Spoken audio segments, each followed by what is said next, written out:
Okay, hi everybody. Hope the lunch was good. I hope also you know Prezi because it's kind of different presentation software, little bit different from PowerPoint. And since it's a little bit dynamic, I hope we want to give you a little bit of stomachache or something like that. Anyhow, another thing I thought I was after Dak Kazek because he's working with the HEMP plane. So I put a helicopter, but next time I maybe have to talk about it the HEMP plane. Anyhow, where we are and what we're doing now, just to keep a little bit of focus on it. Okay, this is going to be my presentation. Again, that is a little bit different, so it was like a flow. And start from the top left and going to finish on the bottom left. Okay, left.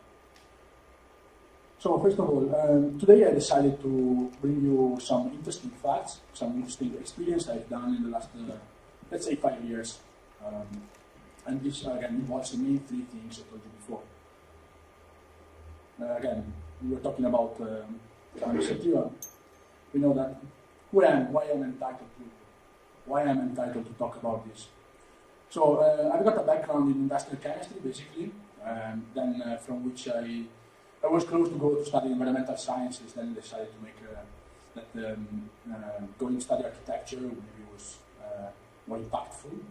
So I decided to study project management, and then I did a master in science in the UK, where I studied advanced environmental energy studies was the name of the course. So that kind of fulfilled my willingness to join the transition movement and the sustainability movement. Initiative challenge for COP21 is the things I'm going to tell you at the end. While, again, the two main things I'm going to talk about the presentation are the dissertation on industrial hemp supply chains and some models I developed and I envisioned for these supply chains, and the internship that I'm doing now in Adaptavate, which is a brand new innovative company in the UK. And you can find me online. I don't have any business cards. Okay, these are going to context. Content. First of all, before I start to talk about all the stuff I told you, I'm going to do a little bit of contextualization that I might skip a little bit quicker. Another thing, well, if you fancy to do some question, feel free to interrupt me while I'm talking. If you think that the question is worthwhile, well, feel free to do that. Okay, since the supply chain issue is very complicated, because it actually involves all the steps from plant breeding to the final products. So as you can imagine, there's a lot of presentation these days, as yesterday and today has demonstrated. There's a lot of issues, a lot of barriers in each of these steps. So my research of talking about the whole supply chain, as you can imagine, is a little bit complex. But I'm trying to do it easily for you. Another important thing, after I'm going to show you a simplified graph of the supply chain, from which I started to develop the models. And this is the core focus point of that supply chain. Because from the decortication, there was a very good lecture before, from the decortication till the end product is, at the moment, from what I see, is the main barriers of a lot of hemp products, especially in the building side. That is my interest, my specialization. Okay, contextualization. Transition initiative. What's a transition initiative? Well, I don't know how many of you know the transition network. How many of you know that? No? Okay, now it's a worldwide movement. We started in Tottenham in the UK, and I suggest you to check it out. Because it's something that is gaining really a lot of momentum. And it's really it's really changing things around the world. So we need this kind of transition to avoid collapse. There's a lot of evidence that a lot of also interesting books about how our society now is really doing the same errors that led to other civilization collapse, and is supported by evidence, is evidence-based. And this is kind of worrying, as you know, probably. So from this path, we can go towards a really better future. If not, we won't be here. So improved awareness and stewardship of our natural resources basically is one of the key to achieve this prosperity. Using natural resource wisely, of course.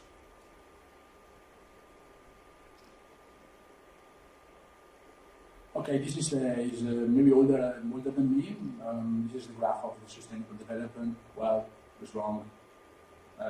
We can't put the same emphasis, the same importance, same relevance to the three economic spheres. If not, we do a big mistake, because that's the hierarchy of what we have to think about it. Given for granted that economic feasibility is the first step for our supply chain, for a business to stand out and to achieve social and environmental good. Okay, this is a chart taken from the Permaculture's book. This may be more familiar to you. And just a commentary on this graph that we have all the tools and the knowledge and the technology to have really do the shift. And it's all in our hand, as we know that. So businesses have a part in it. This is also took from the Transition Network, some handbook, very good one, very good lecture, very good reading. And that's the main characteristics of kind of the transition businesses. That's kind of my inspiration, my motivation, before starting to talk about supply chains, because it's like it merged what I think of that's my career, my professional worldview and my personal worldview. And that's one of the main ethos of doing this research on supply chains. The supply chain research I've done is based on the building sector, and as we know that it's very impactful sector. Okay, just to say a couple of numbers, and we can go over hours and hours talk about it, but just talk to relevant numbers. We talk about the resources, we talk about materials that are mostly the cause of this resource consumption, and the ecosystem overall. All these resources, all the materials are usually taken in the wrong way, with the wrong approach. So with this take waste, make waste, and then consume and dispose approach, which is the linear economy, basically. Okay. And this is, as a result, gives all the waste we know. Okay. It's on the right, you can see a lot of plasterboard. Later, I'm going to talk about an alternative to plasterboard, so that's why I put the images. And yeah, also here there's some ridiculous number going on, and yeah, maybe it's a little bit redundant, this contextualization, but it's better to be, to say it again rather than, forget about it or let some people go on with that without, thinking about these issues. Yeah, again, this is kind of our path, okay, we know that. Some numbers about it. And yes, who's causing most of these impacts? Well, buildings.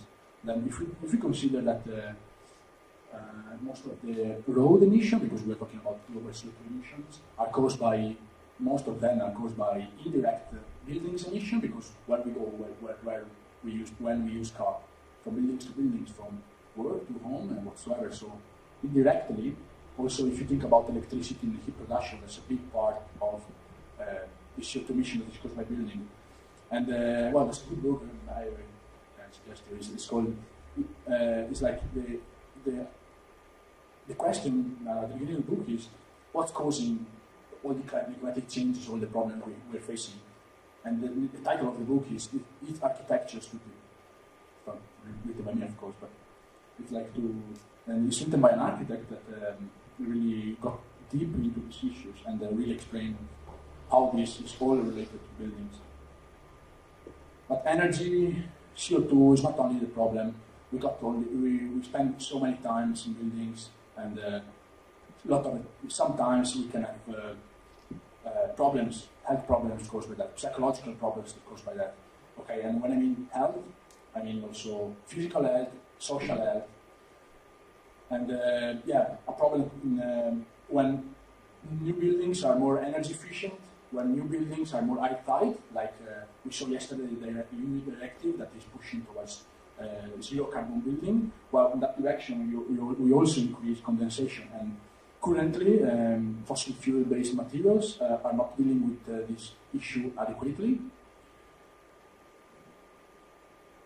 This is kind of an extreme case, but exactly to remind the feelings of living in an unhealthy home. Sometimes we don't see the spores that are inside our buildings, or the VOC or whatsoever, but we know that there's also other set of data that I'm not going to give you now, but there's a big evidence that the more we go towards, the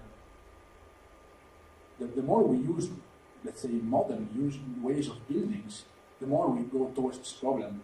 Sick building syndrome, sounds anything to you? So how agriculture can help this way? Well, we know that adequately growing building products. I say adequately because as Andrea Herman lecture showed us yesterday, if we ship sheaves, maybe grown locally with a good cohesion plant and whatsoever, if we ship that to Canada, maybe it's better, that it's worse than cement. So, you know, adequately, things have to be done adequately. Just a reminder that also agriculture nowadays is very disruptive. It's really causing a lot of harm because if you take as an example the classic supermarket supply chain, so how they source food, how they manage the waste and all this kind of stuff, is always arranged in the linear way of thinking, with the linear paradigm. Okay? And this is very wasteful, and again, it involves a lot of fossil fuels. Agriculture mostly can help us towards building more circular economies, where at the end there's no disposal, there's no problem with waste, because a lot of time bio-based product, not all the time, as I said before, but a lot of time could help us to create circular ways of using goods in general, and for my case, in building materials. When a product is used, well, the focus of this graph, I don't know if you never heard of it. This graph is the focus point is the biological nutrients and the technical nutrients, which are the tools from which we take the raw materials or the plants, the derived things or whatsoever, and we transform it into goods. So, using this as a leverage point, let's say, we can create a circular way of using goods, and then when they are finished with their life cycle, they come back and they become a nutrient as well. So the composition, the blue arrows, the composition, and it comes back to, let's say, as nature does, no waste. And it might be the case to shift towards mentality. This is a general graph showing what I just said. You can easily apply this to hemp. You know, most of the things on the right can be an outcome of hemp, like on the left. But this is again the general graph, let's say. I recently got finalist in a PhD in the UK. When I proposed, I designed a research proposal was about hemp materials and hemp supply chains, reeds, and straw. Again, these are really new frontiers of the building sector, and they deals directly and tackle directly all the issues I told you before about the building sector. So from the CO2, the energy consumption, condensation issues, or the comfort of the inhabitants, and also tackle some industries problems. Okay, having said this, my research motivation at CAT CATI stands for Center for Alternative Technologies, where I studied, led me to, well, since I started that course, I was really inspired by all the stuff we can do by using natural materials and how to do that as well. But again, there's a lot of potential. This is some research, some random images to show you that there's really, we can do a lot of things avoiding or really limiting fossil-based products and fossil-based inputs. There's a research from the UK, they're trying to using stems in building in blocks, or again, hemp and lime at least. This is some raw materials from which we can do really a wider array of products. And as I went along, I discovered a lot of new materials, a lot of new uses. This is the really innovative uses. It's big buildings in the UK. And this is combining precasting with spray needles. So again, another, let's say, cutting-edge way of using natural materials into buildings. It's a wooden frame, and it was a kind of a wine warehouse where the hygroscopic characteristics, so the humidity and the temperature, have to be really controlled to ensure that the quality of the wine is kept at a high level. So, you know, they really thought very carefully what to do with the building. So, if they started to use this stuff, it's another confirmation of their potentials. But all these potentials are often hampered by supply chain issues, and I discovered this in several European countries, where I come from, in Italy, in the UK, but also here, talking with some of the visitors of this company, of this congress, I also discovered this issue in other countries. And this is a thread that I found last 5 years. Okay. So, yeah, the main problems are that sometimes there's no integration. Okay, so maybe the retailers want the products already finished with high quality, but behind there's a lot of things to do. As example, I don't know, the people who do the seed breeding usually don't have the skills, don't have the knowledge to understand what does, I don't know, the first tier manufacturing stage needs in terms of quality, in terms of cleanness of the sheaves, of the fiber, whatsoever. So that's why my research is kind of important, let's say, because it looks with a comprehensive view at all these steps, trying to find a way to overcome all these barriers and really let the engine go. Okay, this is my title, the title of my dissertation. It's a little bit tricky, but it embeds all the complexities and the different aspects of the supply chains. Because triple bottom line, for the people who don't know what that is, like sustainability applied to businesses. So the bottom line is both social, environmental, and also economic. So that's a more comprehensive view of seeing how a business should operate. Based on integrated management is not vertical integration.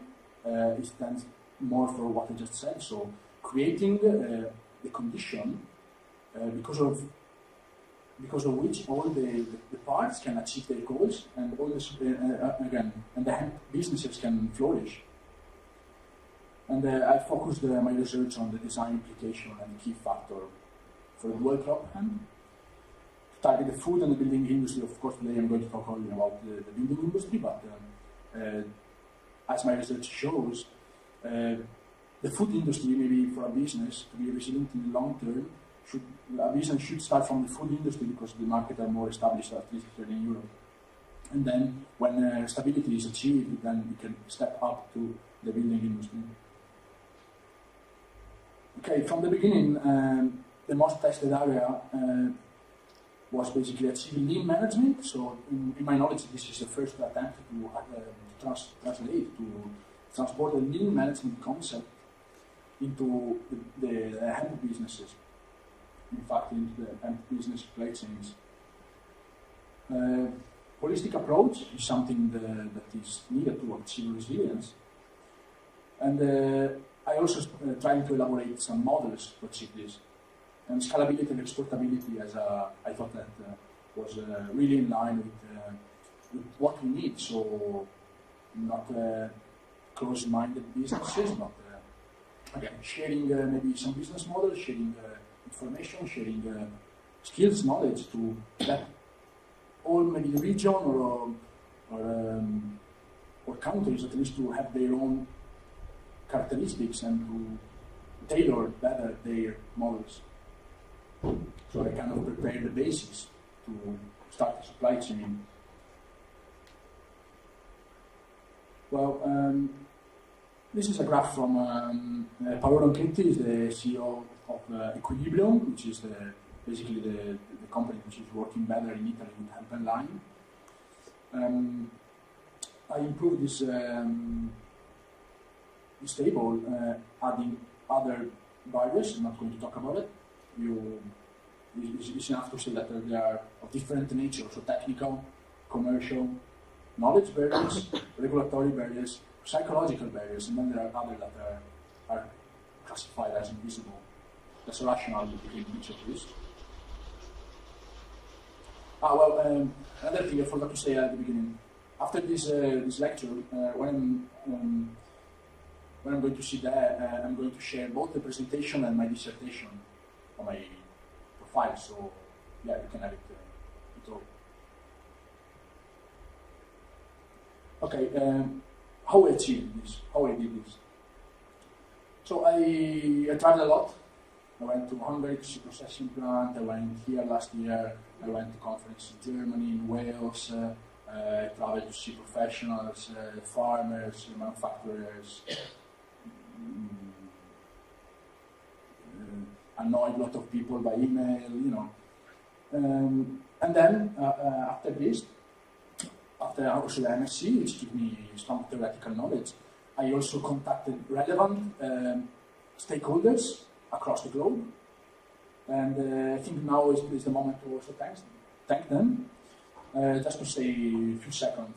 In the research, I juxtapose, so I put together the theoretical knowledge with the professional knowledge, real market experience from these professionals.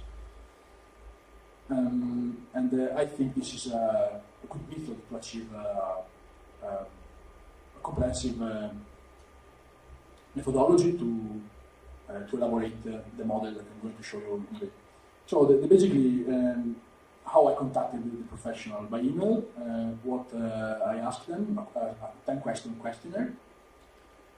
And the people that was selected and answered a questionnaire are Sean Crew, CEO of Hemp Oil Canada, Joe Spencer, who's director of Hemp Broker Europe and Albanian Hemp, Steve Ali, which is the director of the International Hemp Building Association, Hans van der Vost, which is from Kalken Hemp, Netherlands, Nick Rose, which is the biggest farmer of hemp in the UK, Doug Fine, which is probably going to be with us later, yes, isn't it? I hope so.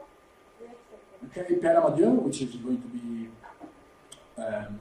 which is a guy who I'm going to talk to you about later. Miha Steffe, which is a guy I met here last year, Valerio Zucchini, Paolo Ronchetti again, these are two relevant stakeholders in Italy, Daniel Kruse, which was here before, probably is busy, and Anna Gabrielova, which is really, she's doing a really good job in Czech Republic.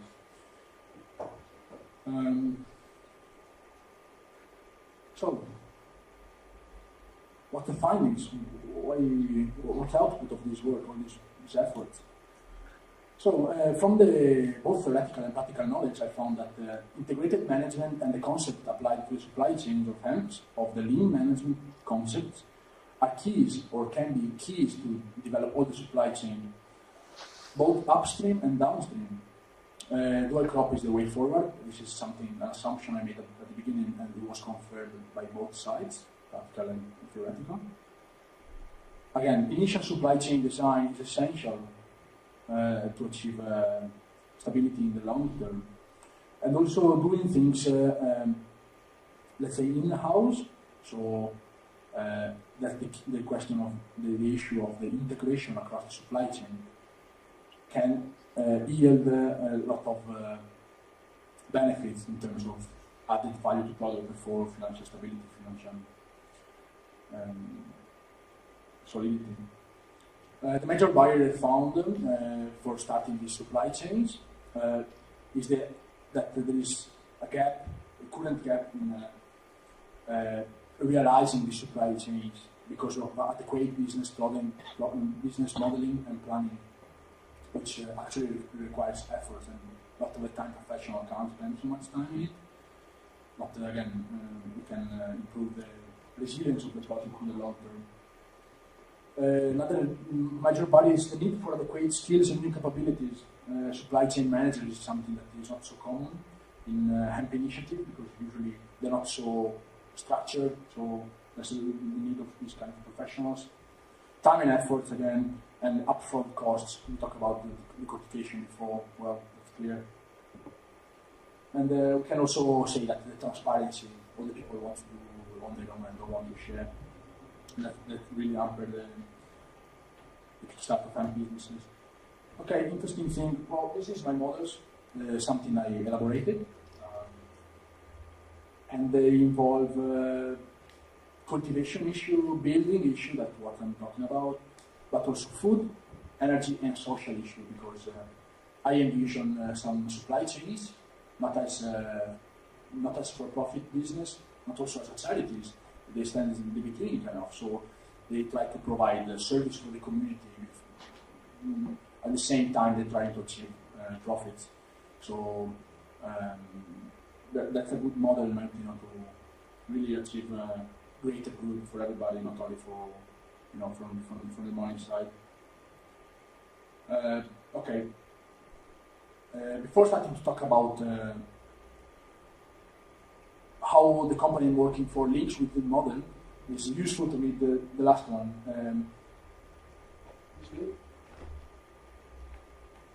Which is actually what Adaptavate is doing, which is the name of the company. They are dealing with the last bit of the model, which I excluded because I kind of prepare the theoretical basis of each step to start the supply chains, while this company is dealing with the last part. Actually, the one that I explained it, I talked about it, but I didn't get into details because each case is diverse in each country with different businesses, so this was kind of a loss of time for the purposes of my research. So I kind of set up the context, I set up the basis for the supply chain, and then they're doing the same thing. Actually, they came out from the same institution, so they studied as well at the Center for Alternative Technology. And it's a real case study. First, because they link with my model theoretically, with their values, and both also because what they're doing, the work they're doing, convinced me to join them, because they're really trying to overcome the barriers I found, and they're also doing a good job, as I'm going to tell you before. So I'll tell you later. And they are kind of giving a fresh approach to the building material industry, and they are developing really interesting materials, and I'm going to talk to him a bit. This material is the first one they developed through an MSc dissertation. It's called Breathable. It's made about, well, I'm going to tell you later, but it's usually 75% by volume of hemp sheets, and the rest is a binder that makes this product compostable, pretty circular. The main function is to breathe, that's why the name. And hygroscopicity regulation is one of the key aspects for dealing with the issue I told you before about the industry, and all the condensation and all the health issues that are derived from, and also with the health of the building itself. It's an alternative to plasterboard. it can be cut in the same way. It's just the same product, but better. From a mineral-based product, which wastes are difficult to treat, because I don't know if you ever see big stocks of plasterboard. They don't go into other building materials. It's treated in different and particular plants. And this one you can throw it in your compost bin and you feed your garden afterward. Except for the environmental credentials, its strength really lies in what gives to the building occupants in terms of health, and what is gives to the whole planet, so the compostability of the product, the circularity of the product. These are the guys. I took that picture, and they were sending in the thesis because they started before me. They're older than me, and then. Where they won, the other picture was about when they won some context is really going good. We are actually gathering a lot of attention. They're winning also monetary prizes, also by Shell. You know, resources are resources. And yeah, they got already the market that is asking for this product, because now it's nearly 25,000 square meters of pre-orders of this product. But yeah, the focal point is stands in the first tier manufacturing and the second tier manufacturing, which was actually the core point of what I showed you in the graph at the beginning. Remember, from the decortication to the end products, it was a little bit more details. So that graph stands in there. And is currently the main focus of the Adaptavate and my internship in the next weeks, basically. I'm going to work on that. Well, I'm currently working on it, but I'm going to continue on the same. Again, current barriers. Supply chain model is there. The company is doing good. Is really working on eliminating the downstream barriers, so that they're really raising awareness. It's like one of the core values. And they are doing pretty well, because they're well received every fair they go. There are a lot of big distributors in the UK that have already decided to support them once the product is ready to be launched. But the main problem is that they're currently producing that board in a limited amount, because they do it. Basically, Tom, one of the guys whose dissertation made this product be born, basically as a kiln at home, and do all the stuff by its own. So it's high quality, but it's very low capacity. So the problem now is scale it up and find an adequate way to make a lot of that. And yeah, that's also one of the aims of my presentation, because if you got any contact of final manufacturer or whatsoever that can be useful in this way, would be not let to share the contact with us, because we are working to overcome this barrier. So if you got any hints, well, share it. Okay, yeah, end of presentation, nearly there. Okay, I want to give you, 4 cosmic insights at this point. There's a lot of conclusion also to be added on this dissertation, on this work, at Adaptavate work, but I decided to take 4 then. Okay, supply chain design and integration are the key for supply chains. Dual cropping is also what all the people I interview want to do, but it requires additional efforts. As a presentation on the new harvesting technique by Marin told us before. Products like this one, as I just showed you, could be future-proof. And of this point, I'd like to say another thing that is very important, because cool products, very compostable, circular. We eat a lot, makes buildings really more healthier. But all the products made out of hemp are not. It's not sure that they are sustainable. Not sure that they are good, because it depends on how they are processed. because there's no point in doing in using hemp as we use, let's say, fossil fuels in a disruptive way. So that's also one of the aim of my research, because taking in consideration all the steps that stand before the product is essential to understand if the product at the end is worthwhile, let's say, because at this point we have to find a solution, not other problems. And another one, manufacturing capability is essential to develop the supply chain, and in this one I put also the quantification. So all the first graph I showed you. Alright, so yeah, let us know. I talk from the adaptive point of view, and also from my point of view. So I don't have any business card, but you can find me online quite easily. What's the surprise? We were launching this project that I'm going to talk about now, which is Initiative Shown, in October in Germany, because with another group of people, the editor of HEMP Today and another French entrepreneur. We are very similar in mindset, and we'd like to help all the hemp farmers and hemp stakeholders across Europe. We decided last year to start to do something about it, to help to mainstream all the hemp supply chains, so all the hemp activities, all the hemp products. And finally, we decided to do a website, a platform. Why?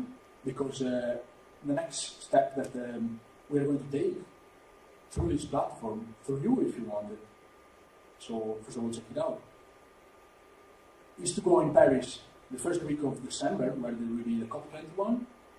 We've already booked some spaces to do a roundtable, which can be arranged as this Congress, so both physically and also by Skype or previous contact and stuff, to let the media that will be very, very aware of what's going on nearby the COP21, all the hemp stakeholders need.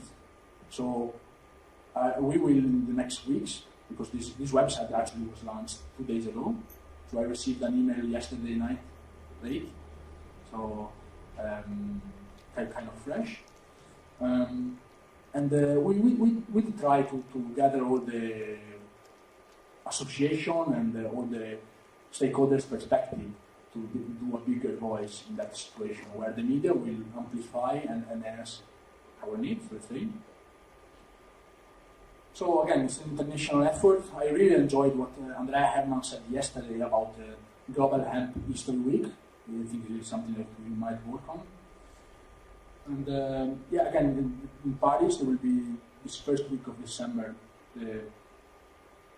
really a big step to do then. And basically what we're going to do, we're going to do what I just told you, to so gather all the information, all the guidelines, or the future, all future thoughts about what we might do in the future. And then that's how Pierre greeted with me yesterday, captain of industrial initiative Sean. It's called is the HEMP initiative in English, but we call it initiative Sean because he was really the guy who pushed this out and really put a lot of effort to create this.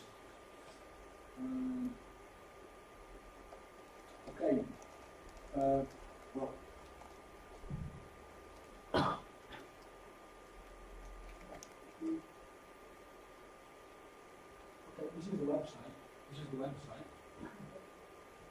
Yeah, this is the website. Feel free to jump in and say whatever you need.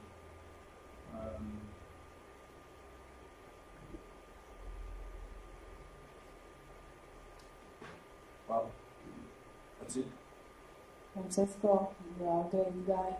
Right guy in the right place. A big applause, please, for Italy. Finally.